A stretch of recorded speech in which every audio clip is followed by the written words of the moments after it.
Seguimos con psicología de la motivación y en este tema vamos a hablar sobre los motivos primarios o biológicos. ¿Qué objetivo queremos conseguir? El objetivo de este capítulo es el estudio de los motivos primarios o biológicos de hambre, sed, sueño y sexo, imprescindibles para la supervivencia del individuo y o especie. Vamos a hablar en la introducción. De entre todos los motivos primarios, los más relevantes son el hambre, la sed, el sueño y el sexo, para garantizar la supervivencia del individuo o especie. Aspectos conductuales comunes de los motivos primarios o biológicos de hambre, sed, sexo y sueño. Hablemos de ellos. En todas estas conductas intervienen mecanismos homeostáticos, autorregulatorios, exceptuando la conducta sexual, ya que se considera que dicha conducta no es regulatoria, al no existir a corto plazo mecanismos homeostáticos que regulen dicha actividad. Estas cuatro conductas comparten ciertas características, todas ellas son conductas propositivas, encaminadas a conseguir objetivos. Son reflejas, desencadenadas por estímulos externos. Son persistentes, espontáneas y están moduladas por múltiples factores.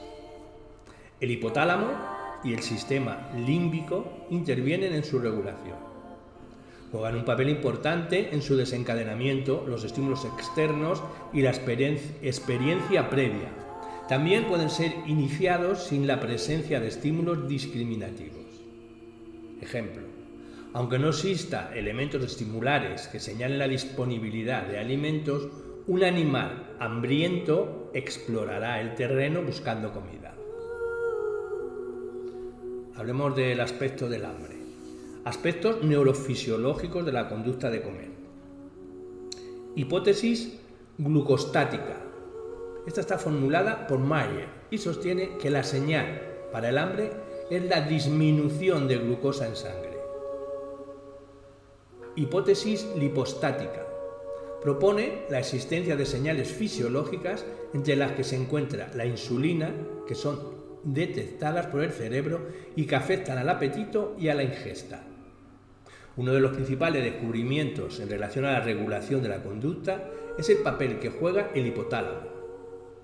Hay dos áreas en el hipotálamo que controlan las experiencias de hambre y saciedad. Estas son: la HL sería el hipotálamo lateral y la HVM, el hipotálamo ventromedial. La HL o hipotálamo lateral induce al hambre. Cuando está lesionado se produce una falta de apetito. El HL ayuda a regular el peso corporal.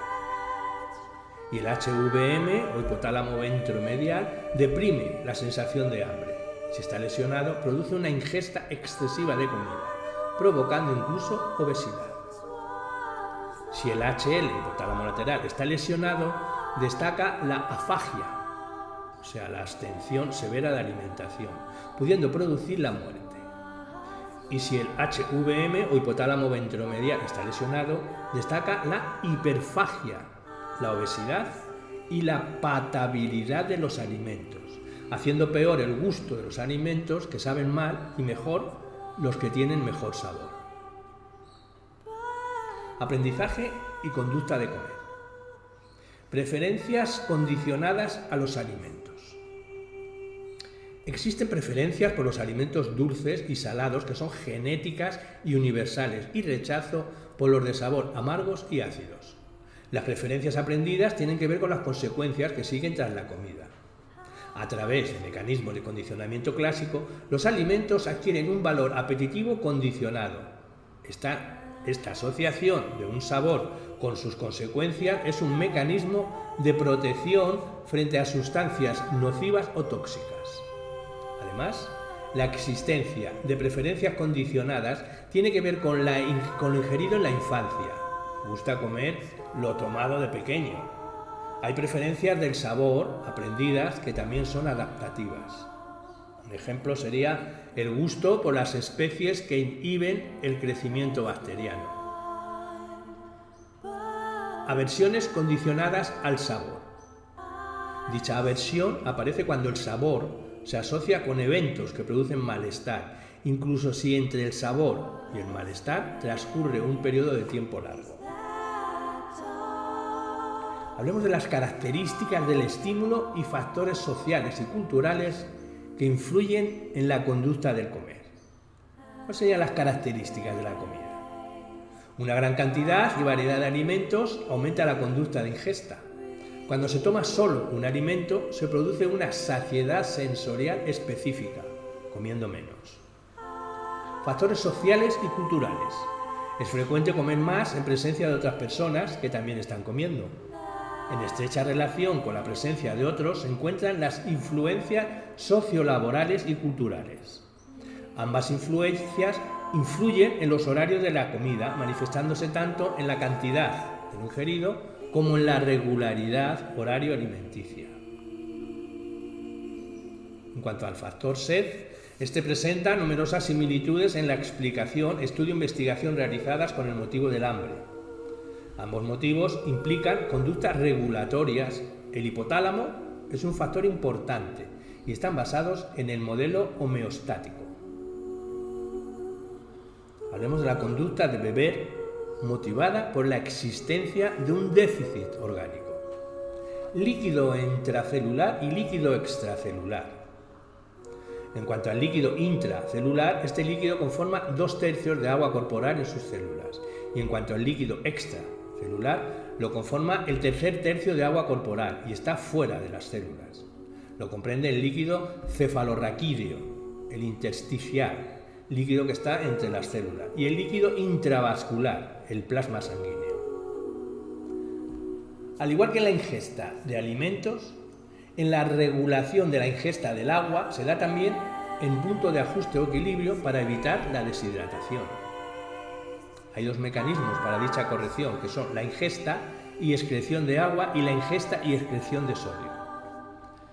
Específicamente se ha propuesto la terminología sed volémica y sed osmótica para describir el hecho de que la conducta de beber puede ser causa por la pérdida de agua de los compartimentos de líquidos intravascular o intracelular.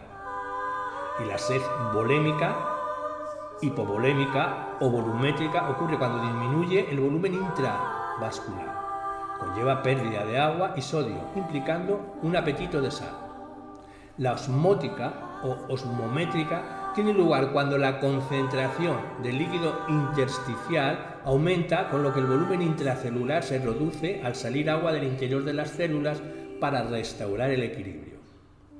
La aldosterona, la glándula suprarrenal, y la vasopresina o la glándula neurohipófisis son las hormonas que controlan, junto con los riñones, la cantidad de agua y sodio excretado. Otro punto, vamos a hablar de la saciedad. Mucho antes de que los líquidos ingeridos restauren los déficits, aparece la saciedad. En el control de la saciedad intervienen los receptores del hígado y del intestino delgado. Respecto a la saciedad por sodio, son los receptores de los riñones quienes informan al cerebro. Vamos a hablar ahora sobre la conducta de beber motivada por factores de aprendizaje sociales, culturales y estimulares. Aparte de la ingesta producida por un desequilibrio hídrico, está la ingesta espontánea, influida por los factores arriba expuestos. El aprendizaje, al igual que en la conducta de comer, mediatiza la conducta de beber. La ingesta de líquidos se relaciona estrechamente con acontecimientos sociales y culturales. Las características de los líquidos influyen en su ingesta, siendo el sabor la variable más importante. Las costumbres o condiciones climatológicas también influyen a la hora de ingerir uno u otro líquido. La sociedad sensorial específica también ocurre en la ingesta de líquidos. Beben más líquidos si hay más de uno donde elegir. A continuación hablemos del factor sueño.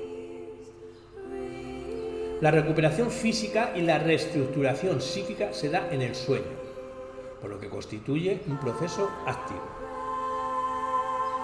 Hablemos de los factores relevantes en relación al sueño. En la aparición del sueño pueden influir factores psicológicos, físicos o fisiológicos. Los más importantes son los ritmos circadianos, que determinan cuando despertamos y el tiempo transcurrido sin dormir, que responde a un proceso homeostático que incrementa las posibilidades de dormir cuanto mayor sea el tiempo que se está despierto. Están los ritmos circadianos, que estos son ciclos de 24 horas. El más conocido es el ciclo sueño-vigilia, modulado por los periodos de luz-oscuridad. Fases y tipos de sueño. Está constituida por 5 fases, de la 1 a la 5. La 5 sería la fase de sueño con movimientos oculares rápidos, llamada MOR. Las 4 primeras fases corresponden a sueño lento o sin movimientos oculares, la denominamos las siglas NMOR, mientras que la quinta responde a lo que se denomina sueño paradójico, denominada, como hemos dicho, con movimientos oculares, MOR. Es decir, las fases del sueño son 5, 4 con MOR y la quinta con MOR, siendo los tipos de sueño 2, sueño lento, que se da en las 4 primeras fases, y el sueño paradójico, que se da en la quinta fase. Fases del sueño. Para saber en qué fase del sueño está el sujeto, se utiliza el criterio electroencefalográfico en base a las diferentes ondas y frecuencias en momentos diferentes del sueño. La fase 1. Aparición de ondas rápidas e irregulares de baja amplitud, ondas teta, de 3,5 a 7,5 Hz. Fase 2. Estado de relajación más profundo.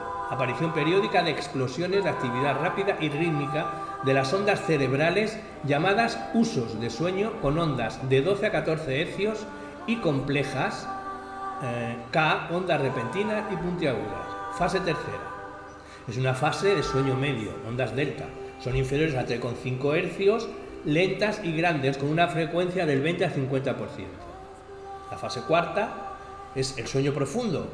Se llega a esta fase tras 45 minutos y se está en ella otros 45 minutos más. La emisión de ondas delta es superior al 50%.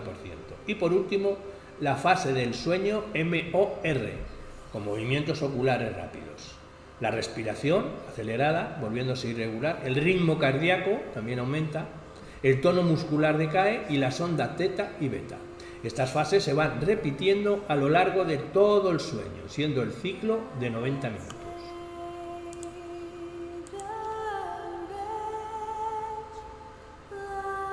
Tipos de sueño. Tenemos, dentro de los tipos de sueño, tenemos el sueño lento, el sueño paradójico. En cuanto al sueño lento, se caracteriza por la existencia de actividad en la rama parasimpática del sistema nervioso autónomo, sincronización en el electroencefalograma, movimiento de ojos nulo y tono muscular moderado. Las ensoñaciones en este tipo de sueño son de tipo conceptual y racional. Y el sueño paradójico, MOR, es la aparición de desincronización en el electroencefalograma, EEG, tono muscular bajo, secreciones vaginales y erecciones de pene. Predomina el sistema nervioso simpático, al darse un aumento del consumo de oxígeno, del flujo sanguíneo cerebral, del ritmo cardíaco y de la presión sanguínea. Las ensoñaciones suelen ser perceptuales y emocionales.